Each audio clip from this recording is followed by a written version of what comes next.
Okay, I need to put one more variable up here. So this variable boundary is actually going to hold a class that we're going to make. And this class is basically like an object that's going to hold, think of it almost like a function in a sense. It's going to hold these various parameters. It's going to hold a variable for x min, which is going to be a float, and a variable for x max. All right, so this is basically going to be the boundary of where it's allowed to move, and it's going to hold a variable for y min, which is also going to be a float, and a variable for y max, which will also be a float. Good. And I'm just going to close this out and like that. Okay, so basically I'm going to store this into this single variable. So it's sort of like an array in a way. Okay, now inside of my update, I'm going to do we're going to do if, and this is basically going to be our input trigger here. If input dot get button fire 1,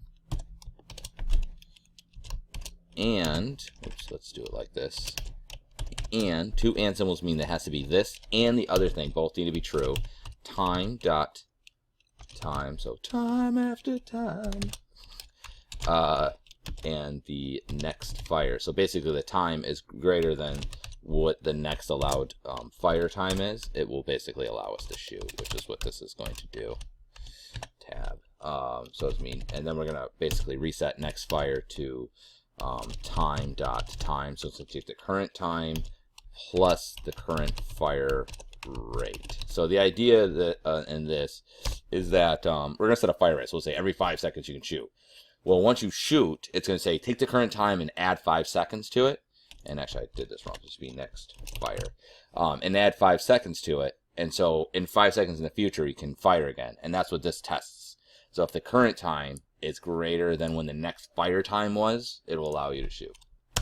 All right. And then when it does shoot, it's basically going, all it's really going to do is instantiate. And to instantiate, you need the object first, which in this case is going to be shot, which is going to be a game object, which is going to be that, in my case, that squirrel. The shot spawn dot position, and the shot spawn dot rotation. Yes, rotation. Okay. And then it is going to, let me see, shot spawn transform. But I didn't give it the transform. Alright, well, whatever.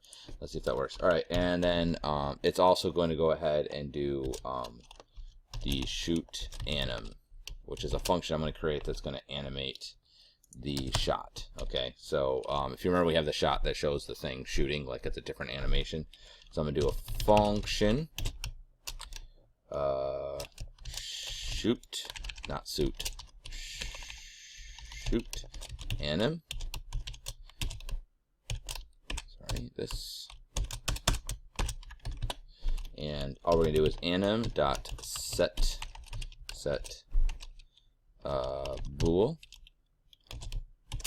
And it's going to be shoot. We're going to set the attribute shoot to true. Alright. Then we're going to yield wait 4 seconds. And I'm just going to do an arbitrary number. In this case, it's going to be 0.25, so it's wait a quarter second. So I want it to hold for 1/4 second before it does the next thing. And then before it turns it back off. That's the idea. So anim.set bool. It's going to be the same thing, basically. Shoot. And we'll set it back to false. Okay.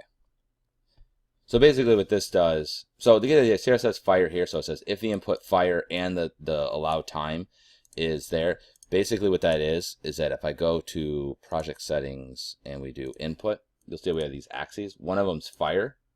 And so basically the idea is that if you use the mouse or use left control or a joystick with the button on it, all of those are considered fire 1. So that's where I'm getting fire 1 from for this bit of code here. This I'm getting from the animator. So you remember that I have this parameter. Attached to this player, I have an animator component, okay? And that's this thing here. And if you remember, I have a parameter that says shoot, and when it's true, it's going to play the shoot animation, okay? The player shoot animation. So the parameter is called true. And then when it's false, it goes back. So basically what the code is doing is I'm just setting that set bool. This is a boolean, it's on or off. The one that's true, which is this, and I'm going to make it true. And then I'm going to wait a quarter of a second. Then I'm going to set it back to false. So basically it just makes it play for 1/4 second, which is just a single frame in this case. But that will do that. All right. Now I'm going to do another function.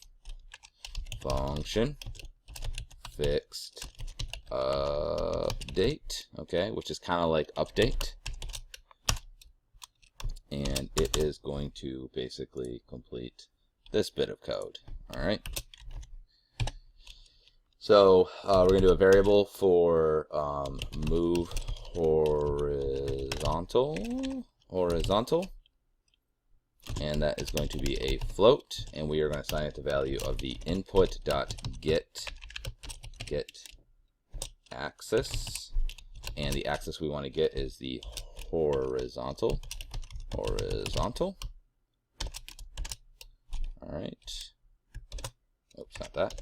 And we're gonna do something kind of similar. Control C, Control V, and this is gonna be move vertical.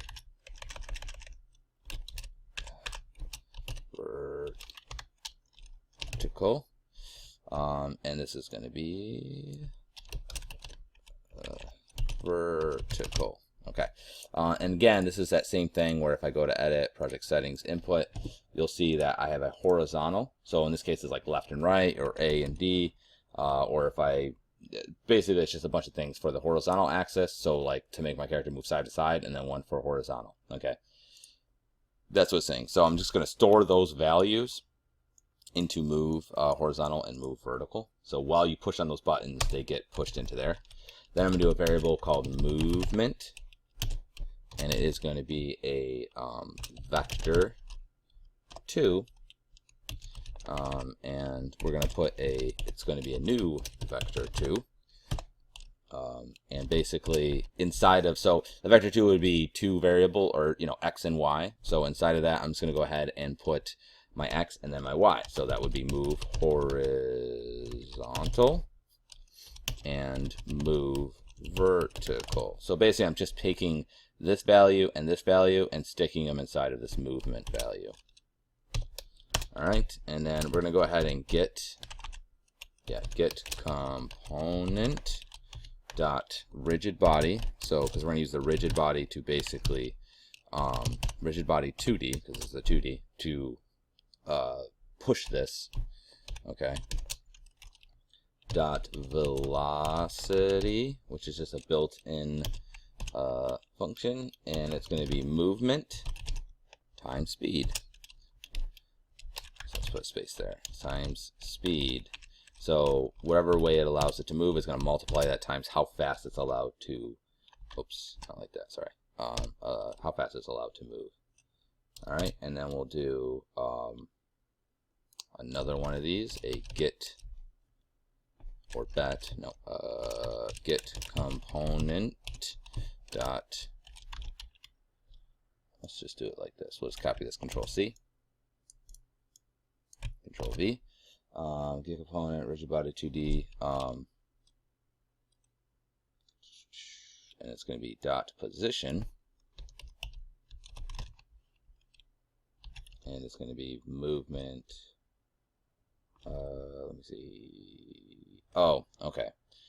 This should be movement dot this, and this one's actually going to be a bit more complicated. So it's actually going to be a new vector 2, and it's actually going to be a variety of things. So tab. So this is actually part of this new vector 2. This is all part of the same code. It's going to be math mathf.clamp get component, and it's going to be the rigid body 2D, okay, dot position dot y, or dot x, sorry, and then boundary dot x min, and boundary dot x max, like so. Oops. And then also the same thing basically again. So I'm going to take this, and I'll explain what this is in a second. Control V, and instead of this, it's going to be Y. Y and Y. Control S. So basically what we did right here, this part, meth.fclamp. So if I click on this, oops, and if you hold Control or Command and then the single quote, it'll bring up the reference, the scripting API. This is just a collection of common math things. So like if I needed like sign, or I need to repeat, or a bunch of other things, lerp, which is like interpolates between two numbers. It means it slowly moves from one number to another. This one right here though is clamp, and what it does is it basically it'll allow things to move within a minimum and maximum value. So it only allows it to go between those two, right? So clamp 0, 1 only goes between 0 and 1. So it's sort of a built-in function, and what I'm doing is I'm clamping the amount that it's allowed to move left and right. So I take the get component rigid body position x, and it's only allowed to move. So that's the first component, the thing that's being clamped, and then it's the amounts. So it's the x min and the x max, which I haven't set up yet, but basically what I'm going to do is in the scene here is I'm going to say, okay, on the left there's a min, and on the right there's a max, and it's allowed to move within that boundary. But I haven't set that up quite yet. I'm going to do that in the thing over here. So let's go ahead and save that, and I need to put a thing on there, and let's see what we have. And let's clear. Okay, so 32, it's expecting that and got something else. So let's go to 32. 32, shoot anim, right? That makes sense. Can't complain about that. Okay, 51, it was expecting that and got something else. So let's look at 51. All right, so position equals new vector 2. Oh, whoops, I did that wrong. This is not supposed to be that. This is supposed to be, this is within parentheses. My bad. Let's go back here. Okay, 52 expected this, found that. Oops, not that. Where are you? Here he goes.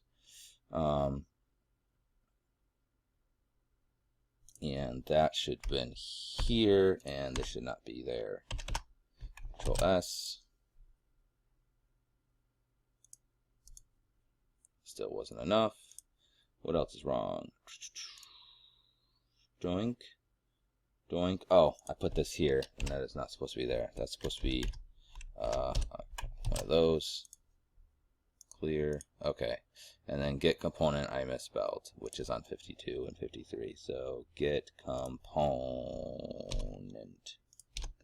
Control S. And clear. Okay. So I'm going to player here. And basically what I need to do is go W, and so the max position this can go to, is if I look on the top here, is minus 4.6, so it would be the same on the opposite side.